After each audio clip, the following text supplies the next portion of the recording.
اللہ تعالیٰ کا شکر انسان گاہے بگاہے ادا کرے۔ اللہ تعالیٰ کا شکر نعمت ملنے پر یہ اتنی بڑی چیز ہے کہ اس کا انسان تصور بھی نہیں کر سکتا۔ اس لیے حضرت عمر رضی اللہ تعالیٰ عنہ ارشاد فرماتے ہیں، یہ بات غور سے سنیں، کہ سارے زمین کے سارے انسان ان کے لیے فیصلہ ہو جائے کہ انہوں نے جہنم میں جانا ہے، ایک آدمی کے بارے میں ہو کہ اس نے جنت میں جانا ہے، مجھے اللہ سے اتنی امید ہے۔ حضرت عمر کہتے ہیں کہ وہ ایک آدمی میں ہوں گا۔ وہ ایک آدمی کون ہوگا؟ میں۔ حضرت عمر کہتے ہیں وہ میں ہوں گا۔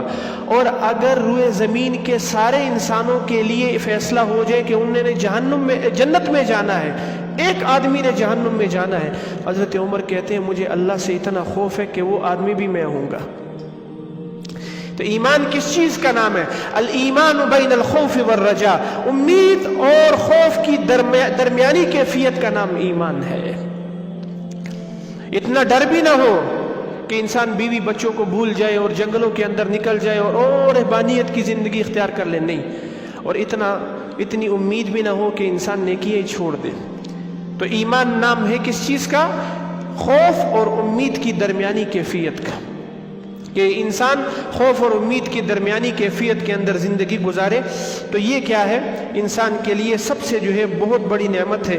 اور یاد رکھیں حضرات محترم، اللہ تعالیٰ جب شکر کا مادہ انسان کے اندر پیدا کر دیتے ہیں تو یہ انسان جب اللہ کی طرف سے کوئی مصیبت آتی ہے تو یہ فوراً اس کی توجہ کس کی طرف جاتی ہے؟ اللہ کی ذات کی طرف جاتی ہے۔ اس کے کروڑوں کا نقصان ہو جائے، اس کے لاکھوں کا نقصان ہو جائے، آپ نے دیکھا ہوگا شکردار بندہ اور ناشکر بندے کا فرق میں آپ کو بتاتا ہوں۔ ایک ناشکر انسان ہے، اس کی ایک مرغی بھی مر جائے نا تو وہ اللہ سے گلے شکوے شروع کر دیتا ہے، اور ایک شکر گزار بندہ اس کے ہزاروں نہیں کروڑوں روپے کا نقصان ہو جائے تو وہ کیا کہتا ہے؟ وہ اللہ اس حالت میں بھی اللہ صبر کرتا ہے، اس حالت میں بھی وہ صبر کرتا ہے۔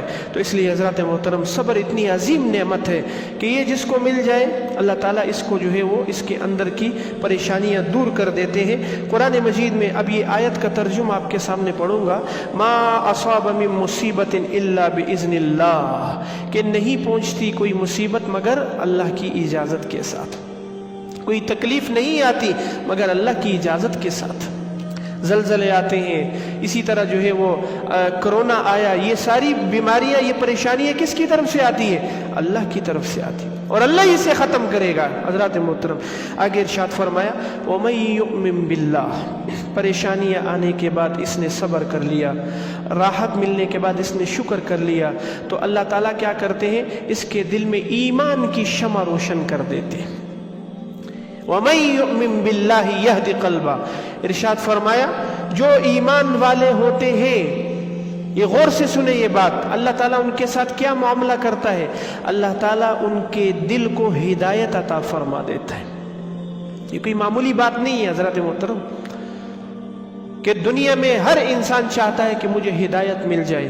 اللہ تعالیٰ ارشاد فرماتے ہیں کہ یہ جب مصیبت پر صبر کرتا ہے ہم اس کے دل کو ہدایت عطا فرما دیتے ہیں۔ بہت بڑی نعمت ہے ہدایت کا مل جانا۔ تو مجھے ایک بات بتائیں، اللہ تعالیٰ اس کے دل کو، ایک ترجمہ تو یہ ہے کہ اس کے دل کو ہدایت عطا فرماتے ہیں، اور دوسرا ترجمہ یہ ہے کہ اللہ اس کے دل کو تھام لیتے ہیں۔ آپ نے دیکھا ہوگا ایک آدمی، میں نے آپ کو مثال دے دی کہ ایک کی مرغی مر گئی ہے، وہ ناشکری، وہ گلے شکوے کر رہا ہے، اور ایک کا پورا خاندان مر گیا، وہ بیچارہ جو ہے وہ کیا کر رہا ہے؟ صبر کر رہا ہے، اور وہ اللہ سے گلے شکوے نہیں کر رہا۔ یہ ہے دل کو تھام لینا۔